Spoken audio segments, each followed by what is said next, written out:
ಜಗತ್ತಿನಾದ್ಯಂತ ಇಂದು 10ನೇ ಅಂತಾರಾಷ್ಟ್ರೀಯ ಯೋಗ ದಿನಾಚರಣೆಯನ್ನು ಆಚರಿಸಲಾಗ್ತಾ ಇದೆ. ಹೀಗಾಗಿ ಪ್ರಧಾನಿ ಮೋದಿ ಕೂಡ ಇಂದು ಜಮ್ಮು ಕಾಶ್ಮೀರದ ಶ್ರೀನಗರದಲ್ಲಿ ಕೆಲವೇ ಕ್ಷಣಗಳಲ್ಲಿ ಯೋಗಾಭ್ಯಾಸವನ್ನು ನಡೆಸಲಿದ್ದಾರೆ. ಸುದ್ದಿಯನ್ನು ನೋಡೋಣ.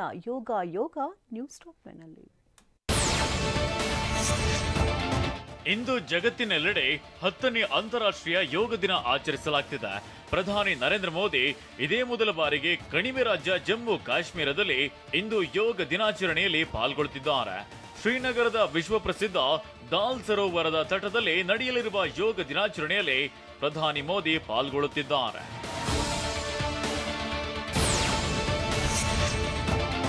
ಪ್ರಸಿದ್ಧ ದಾಲ್ ಸರೋವರದ ದಡದಲ್ಲಿರುವ ಶೇರೆ ಕಾಶ್ಮೀರ್ ಇಂಟರ್ನ್ಯಾಷನಲ್ ಕನ್ವೆನ್ಷನ್ ಸೆಂಟರ್ನಲ್ಲಿ ಸುಮಾರು 7,000 ಜನರೊಂದಿಗೆ ಮೋದಿ ಯೋಗಾಭ್ಯಾಸ ಮಾಡಲಿದ್ದಾರೆ. ಬೆಳಿಗ್ಗೆ 6:30ಕ್ಕೆ ಯೋಗ ದಿನಾಚರಣೆ ಪ್ರಾರಂಭವಾಗಲಿದೆ ಅಂತ ಪಿಐಬಿ ಪ್ರಕಟಣೆ ತಿಳಿಸಿದೆ. ಮೋದಿ ಅವರ ಕಾರ್ಯಕ್ರಮಕ್ಕಾಗಿ ಸಕಲ ಸಿದ್ಧತೆ ಕೈಗೊಳ್ಳಲಾಗಿದೆ. ಬಹು ಹಂತದ ಬಿಗಿ ಭದ್ರತಾ ವ್ಯವಸ್ಥೆ ಕೈಗೊಳ್ಳಲಾಗಿದೆ.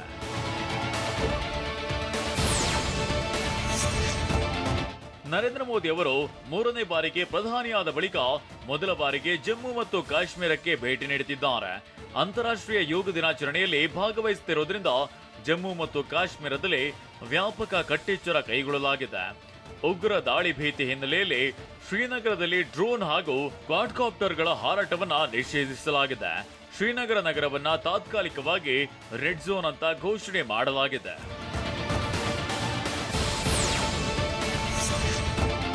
ಜಮ್ಮು ಕಾಶ್ಮೀರದಲ್ಲಿ ಇತ್ತೀಚಿನ ಭಯೋತ್ಪಾದಕ ದಾಳಿಯ ಹಿನ್ನೆಲೆಯಲ್ಲಿ ಶ್ರೀನಗರ ಮತ್ತು ಸುತ್ತಮುತ್ತ ವ್ಯಾಪಕ ಭದ್ರತೆ ಕೈಗೊಳ್ಳಲಾಗಿದೆ.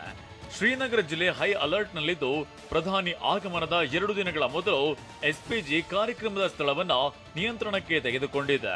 ಸುಧಾರಿತ ಶಸ್ತ್ರಾಸ್ತ್ರಗಳು ಮತ್ತು ಕಣ್ಗಾವಲು ಸಾಧನದೊಂದಿಗೆ ಸುಸಜ್ಜಿತವಾಗಿ ಮೊಬೈಲ್ ಭದ್ರತಾ ಬಂಕರ್ಗಳನ್ನು ನಿರ್ವಹಿಸಲು 100 ಭದ್ರತಾ ಸಿಬ್ಬಂದಿಗಳನ್ನು ನಿಯೋಜಿಸಲಾಗಿದೆ.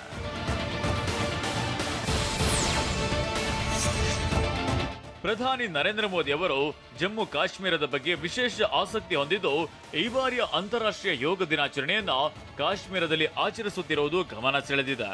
ನಿನ್ನೆ ಸಂಜೆ ಮೋದಿ ಅವರು ಶ್ರೀನಗರಕ್ಕೆ ತಲುಪಿದ್ದು, ಈ ಬಗ್ಗೆ ಟ್ವೀಟ್ ಮಾಡಿರುವ ಅವರು, ತಮ್ಮ ಭೇಟಿ ವೇಳೆ ಮೋದಿ ಅವರು 1,500 ಕೋಟಿ ರೂಪಾಯಿಗಿಂತ ಹೆಚ್ಚಿನ ಮೌಲ್ಯದ ಪ್ರಮುಖ ಯೋಜನೆಗಳ ಉದ್ಘಾಟನೆ ಅಥವಾ ಶಂಕುಸ್ಥಾಪನೆ ಮಾಡುವುದಾಗಿ ಟ್ವೀಟ್ನಲ್ಲಿ ತಿಳಿಸಿದ್ದಾರೆ.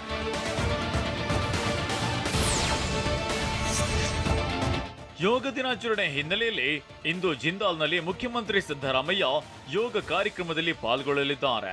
ಬಳ್ಳಾರಿ ಜಿಲ್ಲೆ ಸಂಡೂರು ತಾಲೂಕಿನ ತೋರಣಗಲ್ನ ಜಿಂದಾಲ್ನ ವಿದ್ಯಾನಗರದಲ್ಲಿ ಬೆಳಿಗ್ಗೆ 6:45ಕ್ಕೆ ಸಿಎಂ ಸಿದ್ದರಾಮಯ್ಯ ಯೋಗಾಸನ ಮಾಡಲಿದ್ದು, ಸಿಎಂ ಸಿದ್ದರಾಮಯ್ಯಗೆ ಸಚಿವ ಸಂತೋಷ್ ಲಾಡ್, ಮಾಜಿ ಸಚಿವ ಬಿ ನಾಗೇಂದ್ರ ಸಾಥ್ ನೀಡಲಿದ್ದು, ನಟಿ ಶ್ರೀಲೀಲಾ ಕೂಡ ಪಾಲ್ಗೊಳ್ಳಲಿದ್ದಾರೆ.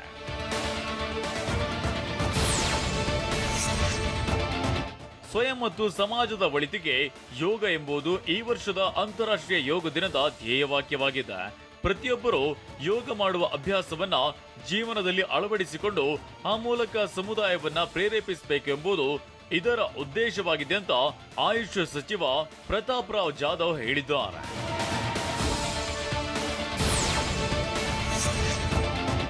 ಎರಡ್ 2014ರ ಸೆಪ್ಟೆಂಬರ್ 27ರಂದು ಪ್ರಧಾನಿ ನರೇಂದ್ರ ಮೋದಿ ಅವರು ವಿಶ್ವಸಂಸ್ಥೆಯ ಸಾಮಾನ್ಯ ಸಭೆಯಲ್ಲಿ ತಮ್ಮ ಭಾಷಣದ ಸಂದರ್ಭದಲ್ಲಿ ಅಂತಾರಾಷ್ಟ್ರೀಯ ಯೋಗ ದಿನಾಚರಣೆಯ ಬಗ್ಗೆ ಪ್ರಸ್ತಾಪಿಸಿದ್ರು. ಈ ಸಂದರ್ಭ ಯೋಗ ಪ್ರಾಚೀನ ಪರಂಪರೆ ಮತ್ತು ಜಾಗತಿಕ ಆರೋಗ್ಯ ಹಾಗೂ ಶಾಂತಿಯನ್ನು ಉತ್ತೇಜಿಸುವ ಸಾಮರ್ಥ್ಯವನ್ನ ಅವರು ಒತ್ತಿ ಹೇಳಿದ್ರು.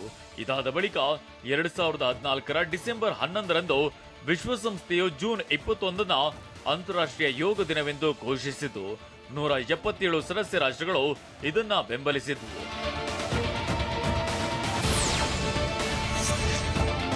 ದೈಹಿಕ ಆರೋಗ್ಯವನ್ನ ಮೀರಿ ಯೋಗವು ಮಾನಸಿಕ ಯೋಗಕ್ಷೇಮಕ್ಕೆ ಗಮನಾರ್ಹವಾಗಿ ಪ್ರಯೋಜನವನ್ನ ನೀಡುತ್ತದೆ. ಇದು ಒತ್ತಡವನ್ನ ಕಡಿಮೆ ಮಾಡಲು ಸಹಾಯ ಮಾಡುತ್ತದೆ, ಏಕಾಗ್ರತೆಯನ್ನ ಹೆಚ್ಚಿಸುತ್ತದೆ ಮತ್ತು ಮಾನಸಿಕ ಸ್ಪಷ್ಟತೆಯನ್ನ ಉತ್ತೇಜಿಸುತ್ತದೆ. ಪ್ರಾಣಾಯಾಮ ಮತ್ತು ಧ್ಯಾನದಂತಹ ಅಭ್ಯಾಸಗಳು ಆತಂಕ ಮತ್ತು ಖಿನ್ನತೆಯನ್ನ ನಿರ್ವಹಿಸಲು ನಿರ್ಣಾಯಕವಾಗಿದೆ.